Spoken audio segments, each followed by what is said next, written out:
Force, my children! Last year we got to see a cunning little scheme to use undead supervillains for covert operations. And it all blew up in their faces. So let's finish off that story with the second part of the tale of Task Force Z.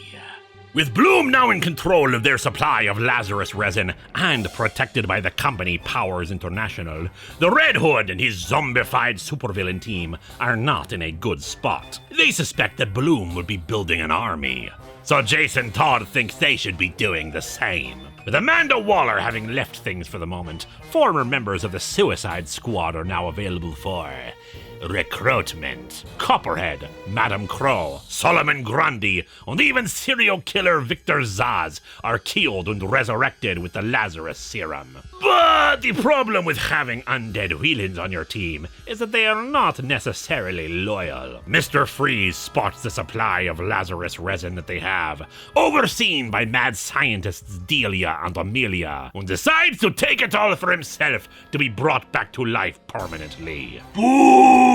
Frozen zombies are better than frozen normal people! The timing couldn't be worse. Two-Face threatens the owner of Powers International to release Mr. Bloom to them, since he's the only one they want, promising an army to come and retrieve him. But now he has to be told that most of his new recruits are now unavailable to be resurrected.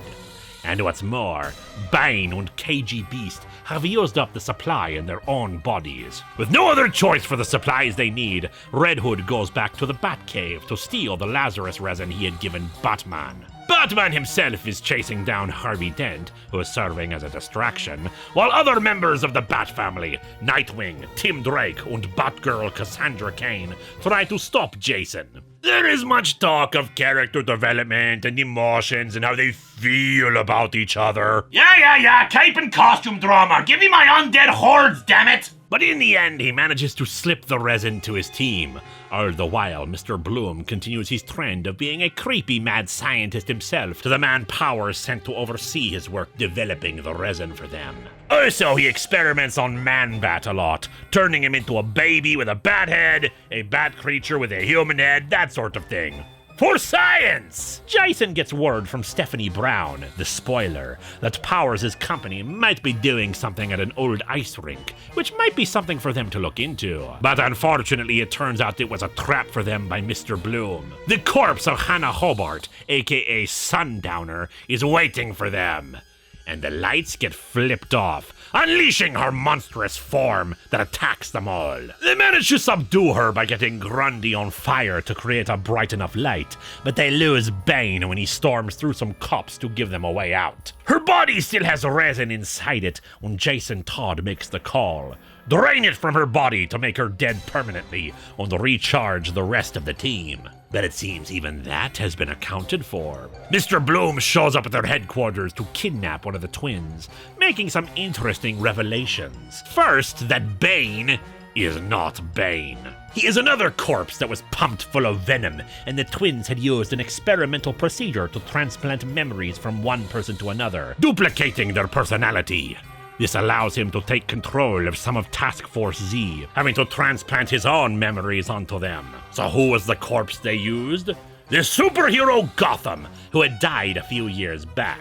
Gotham Girl, his sister, is summoned to assist, only wanting to help her brother now that he's alive again. Mr. Bloom manipulating Gotham himself into needing to fight Jason Todd and his villainous team. Red Hood, angered about all the secrets and betrayals, seems to go off on his own to finally deal with Bloom, managing to step through most of his own Task Force Z.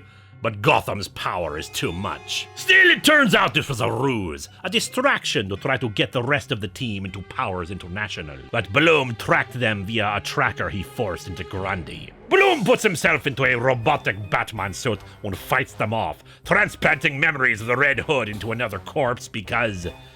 reasons. He says it's to ruin his reputation, but he's already on the run from the law, so... I don't think some supervillains do the things they do to make a lot of sense, frankly. Still, another ruse allows Jason Todd and Two-Face to escape, convincing Gotham and Gotham Girl to switch sides by telling them what Bloom did to him. Gotham shoots into the sky with Bloom, but what he does with him is Unclear.